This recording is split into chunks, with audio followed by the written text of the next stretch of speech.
السلام علیکم ورحمۃ اللہ وبرکاتہ۔ الحمد للہ رب العالمین والصلاۃ والسلام علی نبینا محمد وعلی آلہ وصحبہ اجمعین، اما بعد۔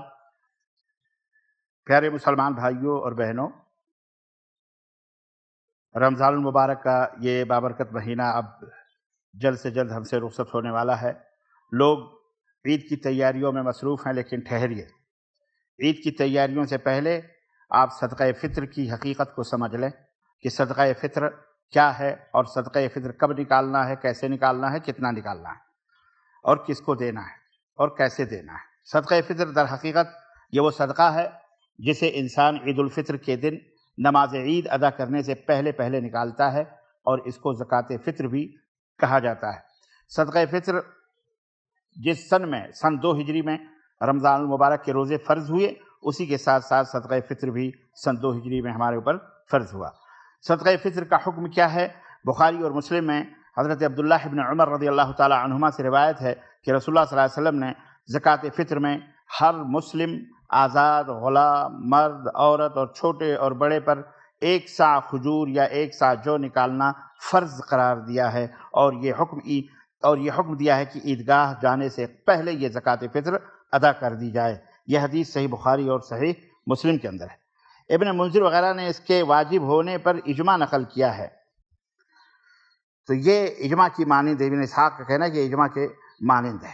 تو دوستو اور بھائیو، یہ طعمۃ للمساکین ہے، مسکینوں اور غریبوں کے لیے کھانا ہے، اور طہرۃ للصائمین، اور روزے کے اندر جو کہیں بھول چوک ہو جاتی ہے کمی بیشی، تو یہ صدقہ فطر ادا کرنے سے وہ بھول چوک کی کمی اس سے پوری ہو جاتی ہے۔ اور یہ بعض اہل علم نے کہا ہر بچے، بوڑھے، جوان، غلام، جیسا کہ اللہ کے رسول صلی اللہ علیہ وسلم کی حدیث میں ہے، بعض اہل علم نے کہا یہاں تک کہ پیٹ میں بھی اگر بچہ ہے تو اس کی طرف سے بھی صدقہ فطر نکالا جائے۔ ٹھیک ہے؟ ہر مالدار مسلم، چھوٹے بڑے، مرد عورت، سب کے اوپر یہ واجب ہے۔ اور مالدار سے مراد ہر وہ شخص ہے جس کے پاس عید کی رات اپنے اور اپنے اہل و عیال کے کھانے کے علاوہ 1 صاع کی مقدار میں زائد غلہ موجود ہو۔ 1 صاع کیا ہوتا ہے ابھی میں تھوڑی دیر میں آپ کو بتاتا ہوں۔ اور صدقہ فطر کی حکمت اللہ کے رسول صلی اللہ علیہ وسلم نے یہی بتائی ہے کہ گندی اور لغو باتوں سے نفس کی طہارت کی خاطر اور مسکینوں کے لیے رزق اور صدقے کو مشروع قرار دیا گیا ہے۔ یہ ابن ماجہ اور ابو داؤد کے اندر یہ حدیث موجود ہے۔ صدقہ فطر میں جو غلے وغیرہ نکالے جاتے ہیں وہ کیا ہیں؟ صدقہ فطر میں گیہوں، جو، کھجور، کشمش، پنیر کے علاوہ ہر اس اناج کو نکال سکتے ہیں جسے اس ملک والے بطور عام غذا کے طور پر استعمال کرتے ہیں۔ جو کھانے پینے کی چیزیں استعمال ہوتی ہیں، وہ ہر وہ چیز اس کو بھی نکال سکتے ہیں جس کے اندر گوشت بھی ہے، اگر کسی گوشت زیادہ ہے، گوشت نکال سکتے ہیں، اور وہ جتنی بھی غذا کی چیزیں۔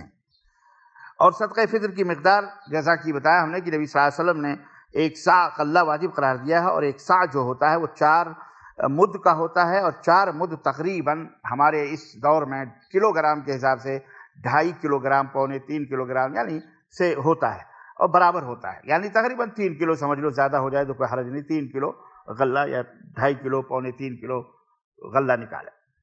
حضرت امیر معاویہ رضی اللہ تعالیٰ عنہ نے سب سے پہلے آدھا صاع گندم گیہوں نکالنے کی رائے دی تھی، جس پر ابو سعید خدری رضی اللہ تعالیٰ عنہ نے ان کی مخالفت کی، اس لیے کہ نبی صلی اللہ علیہ وسلم سے کوئی بھی اناج 1 صاع سے کم نکالنا یہ ثابت نہیں ہے، جیسا کہ صحیح بخاری اور صحیح مسلم ہے۔ صدقہ فطر نکالنے کا جو وقت ہے، ٹائم ہے، اس کے 2 وقت ہیں۔ فضیلت کا وقت عید کی رات سورج غروب ہونے سے عید گاہ جانے تک ہے، اور اگر عید سے 1 دن پہلے بھی، 3 دن پہلے بھی نکال دیا جائے تو ایسا کرنا بھی کافی ہے، جیسا کہ صحابہ کرام رضوان اللہ تعالی علیہم اجمعین کا اس پر عمل رہا ہے۔ صحیح بخاری کے اندر یہ بات موجود ہے، وہ کہتے ہیں کہ ہم 2-3 دن پہلے بھی صدقہ فطر نکال دیا کرتے تھے۔ اور اگر کوئی شخص نماز عید کے بعد صدقہ فطر نکالتا ہے تو پھر یہ صدقہ فطر نہیں ہوگا، بلکہ یہ عام صدقے کے حکم میں ہوگا۔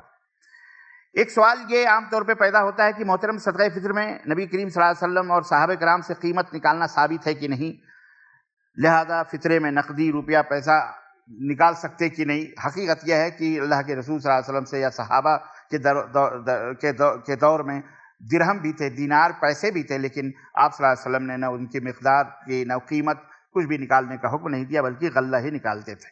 روپیہ پیسہ وغیرہ یہ نکالنا یہ درست نہیں ہے۔ البتہ آپ کسی شخص کو معتبر شخص کو آپ پیسہ دیں کہ صاحب یہ پیسے ہیں، اس کے غلے خرید کر آپ غریبوں مسکینوں تک پہنچا دیں، تو اناج خرید کر کے، تو یہ جائز ہے کہ آپ وکیل بنا دیں کسی کو، ٹھیک ہے، ایسا کرنا جائز ہے۔ اور صدقہ فطر جو ضرورت پڑنے پر ایک جگہ سے دوسری جگہ بھی منتقل کیا جا سکتا ہے، البتہ یہ ہے کہ آپ جہاں ہیں وہاں صدقہ فطر نکالیں، یہی افضل ہے۔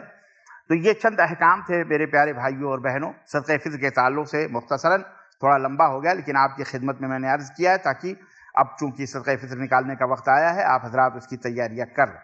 اللہ تعالی ہمیں کہنے اور سننے سے زیادہ عمل کرنے کی توفیق عطا فرمائے، ہمارے روزوں کو قبول فرمائے، آمین یا رب العالمین۔ وصلی اللہ علی نبینا محمد وعلی آلہ وصحبہ اجمعین، والسلام علیکم ورحمۃ اللہ وبرکاتہ۔